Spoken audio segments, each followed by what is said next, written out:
Hello everyone, I am Shimona and welcome you to my channel. तो आज के इस वीडियो में बताऊंगी आपको कि क्वांट सेक्शन की तैयारी हम बिल्कुल बेसिक से कैसे स्टार्ट कर सकते हैं। या जिन लोगों ने क्वांट 10th के बाद कभी पढ़ा नहीं होता है, मैथ्स केवल 10th तक पढ़ा होता है, उसके बाद उन्होंने आर्ट्स ले लिया होता है या साइंस में उन्होंने बायो लिया होता है, उनको अब मैथ्स सेक्शन में प्रॉब्लम हो रही है बैंक एग्ज़ाम की, वो प्रिपरेशन करना चाहते हैं। तो कैसे वो अपनी प्रिपरेशन को स्टार्ट कर सकते हैं, क्या क्या चीज़ें उन्हें स्टार्टिंग में करनी चाहिए जिससे उनको बाकी टॉपिक सीखने में प्रॉब्लम ना हो। तो लेट्स स्टार्ट द वीडियो। तो सबसे पहले आपको क्या करना है, सबसे पहले आप अपनी प्रिपरेशन स्टार्ट कीजिए टेबल लर्न करने से। काम कीजिए, आप एक नोटबुक बना लीजिए या कुछ एक पेज ले लीजिए एंड उस पर आप 25 या 30 तक, जहाँ तक आप मिनिमम 25 तक एंड मैक्सिमम आप 30 तक टेबल लिख लीजिए एंड उनको डेली एक एक करके टेबल याद करने की कोशिश कीजिए एंड फिर उनको डेली आपको पढ़ना है। एक बार दिन में कम से कम एक बार आपको पढ़ना है। जहाँ पे भी आप पढ़ते हैं वहाँ पे उनको आप स्टिक कर सकते हैं या नोटबुक में लिख सकते हैं और आप उस नोटबुक में से डेली उन टेबल्स को एक बार ज़रूर पढ़िए। जब आप मैथ सेक्शन पढ़ना स्टार्ट करें उससे पहले एक बार ज़रूर पढ़िए और आप कभी भी जब आप वॉक कर रहे हैं तो आप उन टेबल्स को रिवाइज़ कर सकते हैं। एंड उसके बाद आपको स्क्वायर्स भी लर्न करने होंगे, स्क्वायर्स एंड उसके स्क्वायर रूट आपको लर्न करने होंगे।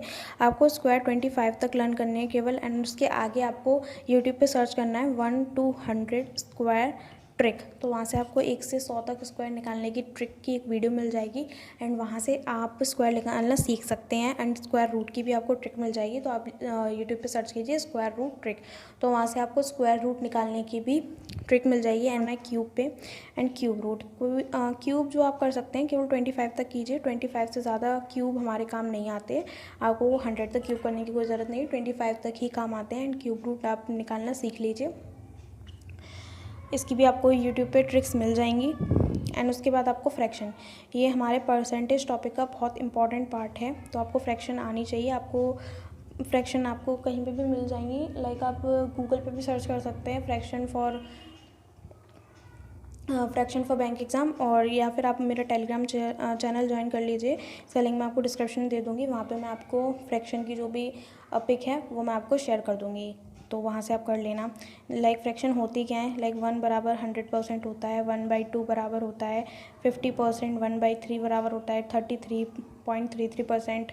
तो अगर आप कहीं पे भी लिखा आ गया, ये लिखा आ गया आपके सामने कि 300 का 33.33% फाइंड आउट कीजिए, तो आपको क्या करना है, 300 का सिंपली 1/3 करना है, तो आपके सामने आंसर आ जाएगा 100। तो इससे आपको काफ़ी हेल्प हो जाएगी। तो आप ये सारी फ्रैक्शन लर्न कर लीजिए। तो आपको ये 4 चीज़ें मैथ का एक हमारा फाउंडेशन बिल्ड, बैंक एग्जाम की मैथ के लिए फाउंडेशन बिल्ड करती हैं, table, square, cube and fraction. ये 4 चीज़ें आपको बिल्कुल अच्छे से आनी चाहिए। फिर देन उसके बाद आप सिंप्लीफिकेशन पे स्टार्ट कीजिए।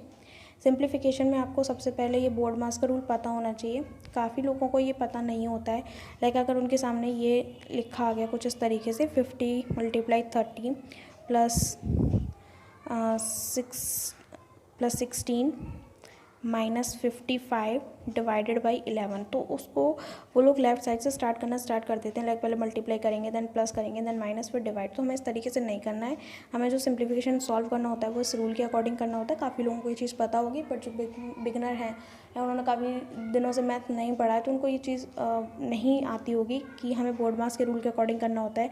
पहले हम डिवाइड करेंगे, देन मल्टीप्लाई करेंगे, देन एडिशन करेंगे, देन सब्सट्रैक्शन करेंगे। तो इस तरीके से आपको करना होता है। तो ये चीज़ें भी आप सीखिए, ये छोटी छोटी चीज़ें काफ़ी काम आती हैं।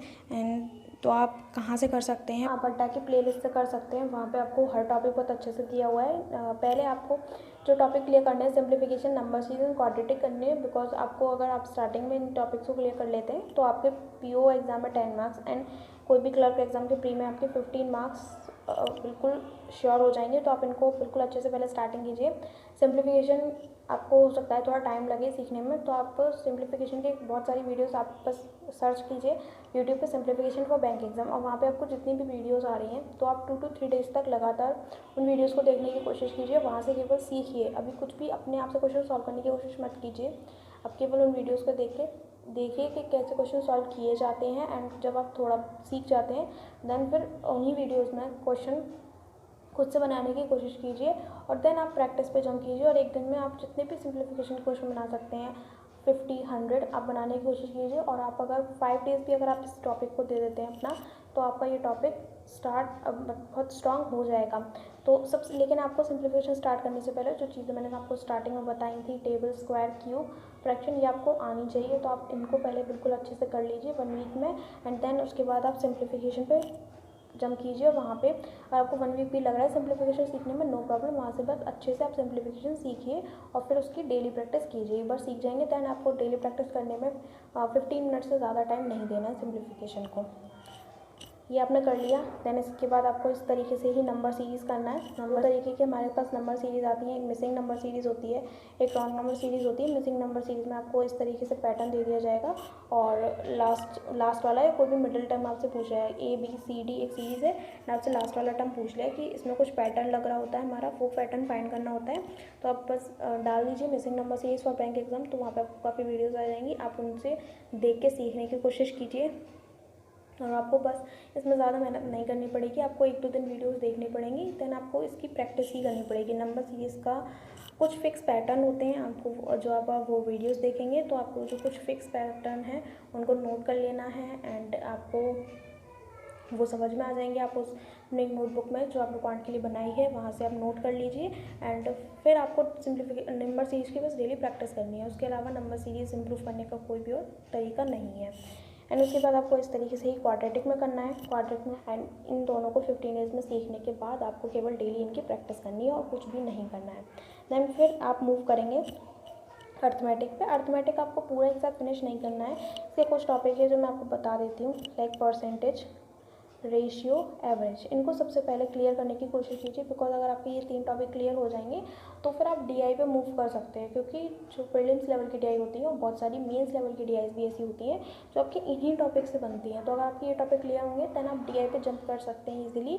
और DI अगर आप प्रैक्टिस करेंगे तो आपके 10 मार्क्स आपके जो आपका स्पीड मैथ्स थी उसके आपके पक्के हो गए। एंड अगर आप DI भी कर लेते हैं तो आपके वहाँ से भी आपके 15 मार्क्स एटलीस्ट फिक्स हो जाएंगे। तो आप इन 3 टॉपिक को अर्थमेटिक के पहले स्ट्रॉन्ग करने की कोशिश कीजिए, तो आप एटलीस्ट 25 मार्क्स लाना तो स्टार्ट कर ही देंगे। तो सबसे पहले आप कैसे सीखेंगे परसेंटेज को, आप सबसे पहले अड्डा की प्लेलिस्ट, आपको अड्डा यूट्यूब चैनल अड्डा कर सकते हैं और अड्डा की कर लेंगे। दैन उसके बाद आप यूट्यूब पे जो वीडियोज़ हैं आप वहाँ से करेंगे एंड फिर आप RS अग्रवाल से प्रैक्टिस कीजिए। दैन आपके परसेंटेज टॉपिक एक क्लियर हो जाएगा। आपको काफ़ी क्वेश्चन बनाने में हेल्प होगी और हाई लेवल क्वेश्चन भी आप बना पाएंगे अगर आपने अच्छे से उस टॉपिक को क्लियर किया होगा, कॉन्सेप्ट समझे होंगे बेसिक से। तो आप इस तरीके से आप परसेंटेज क्लियर कीजिए, दैन उसके बाद आप रेशियो पे मूव कीजिए, दैन उसके बाद एवरेज पे मूव कीजिए। ये 3 टॉपिक क्लियर हो जाएंगे अर्थमेटिक के। दैन उसके बाद अर्थमेटिक आपको थोड़ा पॉज कर देना है एंड उसके बाद आपको DIs पे जंप करना है और प्रीलिम्स लेवल की DIs बनाना आपको सीखनी है। DIs बनाने में आपके कॉन्सेप्ट्स यही काम आएंगे, परसेंटेज, रेशियो एंड एवरेज के। बस आपको थोड़ा डेटा पिक करने में और किस तरीके से हम डेटा पिक करते हैं, किस तरीके से क्वेश्चन सॉल्व करते हैं, तो आप ये सीख सकते हैं। आप अगर मैं आपको बताऊं DI के लिए आप किन टीचर्स को फॉलो कर सकते हैं, आप आशीष अरोड़ा सर को फॉलो कर सकते हैं, क्वांट के हैं स्टडीफाइड चैनल पे, एंड बैंकिंग क्रॉनिकल चैनल पे अंकुश लांबा सर को फॉलो कर सकते हैं। तो आप वहाँ से प्रीलिम्स लेवल के DI उनके सीख सकते हैं वहाँ से बनाना। और अगर आपको क्वांट बहुत ज़्यादा वीक है तो आप अंकुश लांबा सर के वीडियोस देख के अपने क्वांट को इम्प्रूव कर सकते हैं। तो इस तरीके से आप पहले उनके वीडियोस देखिए DIs के लिए एंड फिर थोड़ा दिन आप DIs को वीडियोस देख के कोशिश कीजिए सॉल्व करने की और उसके बाद आप खुद से प्रैक्टिस कीजिएगा। फिर आप जब DI पे भी आपकी थोड़ी कमांड बन जाएगी, हाँ आपके DI सॉल्व होने लगे हैं प्रीलिम्स लेवल के, देन आप DI और स्पीड में डेली प्रैक्टिस करेंगे। और उसके बाद अर्थमेटिक आपने 3 टॉपिक तो ऑलरेडी क्लियर कर लिए हैं और उसके बाद जो बाकी के टॉपिक्स होते हैं आप फिर उनको प्रैक्टिस करेंगे। तो इस तरीके से आपको क्वांट को धीरे धीरे इम्प्रूव करना है एंड फिर उसके बाद आप अर्थमेटिक के जो बाकी टॉपिक्स बचे हुए हैं, जैसे आपने परसेंटेज क्लियर किया था, रेशियो क्लियर किया था, उसी तरीके से आप बाकी टॉपिक्स भी वीडियोस देख के क्लियर कीजिए। अगर आप एक टॉपिक अगर अच्छे से सीखते हैं तो इस वीडियो के लिए इतना ही था। अगर आपको ये वीडियो अच्छा लगा हो, बिकॉज मैंने इसमें केवल फ्री सोर्स आपको बताए हैं, आप फ्री सोर्स से कैसे अपना क्वांट स्ट्रॉन्ग कर सकते हैं। तो अगर आपको ये वीडियो अच्छा लगा हो, इन्फॉर्मेटिव लगा हो, तो इस वीडियो को प्लीज़ लाइक कीजिएगा। मेरे चैनल को अगर अभी तक आपने सब्सक्राइब नहीं किया है तो सब्सक्राइब कीजिएगा और आगे आपको किस टॉपिक पे वीडियो चाहिए वो भी मुझे कमेंट सेक्शन में बताइएगा। और थैंक यू फॉर वॉचिंग।